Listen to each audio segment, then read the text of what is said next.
किसी ने बड़े कमाल की बात कही है कि इस धरती पर ऐसा कोई इंसान नहीं जिसके पास समस्या नहीं है, और इस धरती पर ऐसी कोई समस्या नहीं जिसका समाधान नहीं है।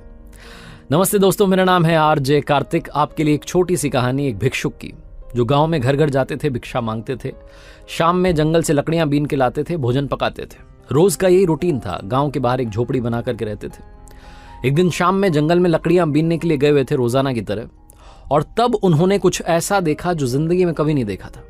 वो चौंक गए, चमत्कार सा उनको लगा। जंगल में एक लोमड़ी थी जिसके पैर नहीं थे लेकिन हष्ट पुष्ट थी। ये भिक्षुक सोचने लगा कि ये जिंदा कैसे है, ये चल फिर नहीं सकती, इसका अब तक किसी ने शिकार क्यों नहीं किया, और इसको भोजन कौन खिला रहा है, ये खाना कैसे खा रही है, ये कैसे अपनी जिंदगी जी रही है।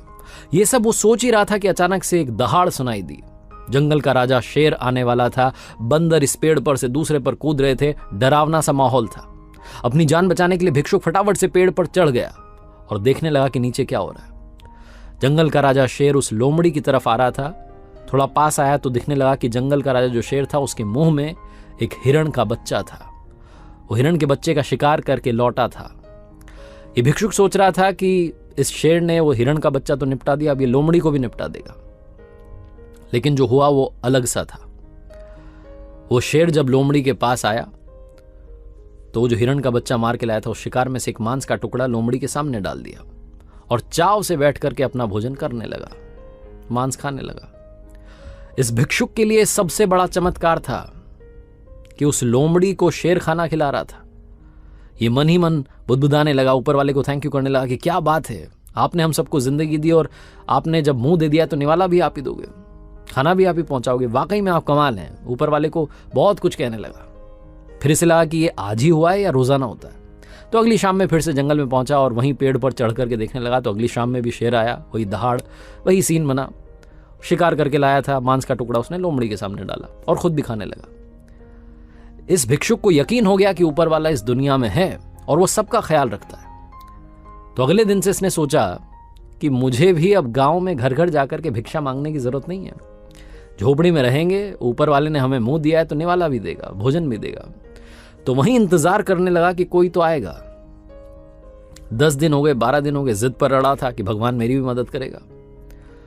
15वें दिन ऐसी हालत हो गई, दुबला पतला हो गया, चल फिर भी नहीं सकता था, भिक्षा मांगने के लिए अब जा भी नहीं सकता था। झोपड़ी के बाहर बैठा हुआ था, तभी वहां से एक महात्मा जी निकले।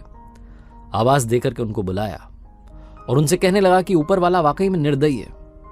महात्मा जी, आपको मालूम नहीं है, बाबा जी, जंगल में एक लोमड़ी है जिसके पैर नहीं है, उसे शेर भोजन कराता है, शिकार करके लाता है तो अपने उसमें से हिस्सा भी देता है। और एक मैं हूं जो ऊपर वाले को याद करता है, तपस्या करता है, मेरा कोई ख्याल ही नहीं रख रहे हैं। पिछले 15 दिन से यहां इंतजार कर रहा हूं कि मुझे भी कोई खिलाएगा, कोई आएगा, लेकिन कोई आया नहीं। बाबा जी ने जो कहा वो सुनिएगा। बाबा जी ने कहा कि मूर्ख हो तुम। अरे पगले इंसान, ऊपर वाला तुझे लोमड़ी नहीं बनाना चाहता है, वो तुझे शेर बनाना चाहता है और तू लोमड़ी बन के बैठा है। तू इंतजार में है कि कोई आकर के खिलाएगा। तू शेर की तरह ताकतवर बन और दूसरों की भी मदद कर। छोटी सी कहानी है, हम सबके साथ में भी होता है। हम कई बार उल्टा सोचने लगते हैं, हमें लगता है कि अरे सब वो संभाल लेगा, हमें अपना काम करना होगा, ताकतवर बनना होगा, शेर की तरह जीना होगा।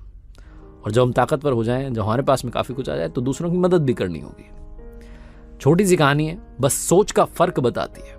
एक बार फिर से आपसे कहना चाहता हूं, ऊपर वाले के आशीर्वाद के साथ, अपनी सच्ची मेहनत के साथ और अपनी फैमिली के प्यार के साथ कर दिखाओ कुछ ऐसा कि दुनिया करना चाहे आपके जैसा।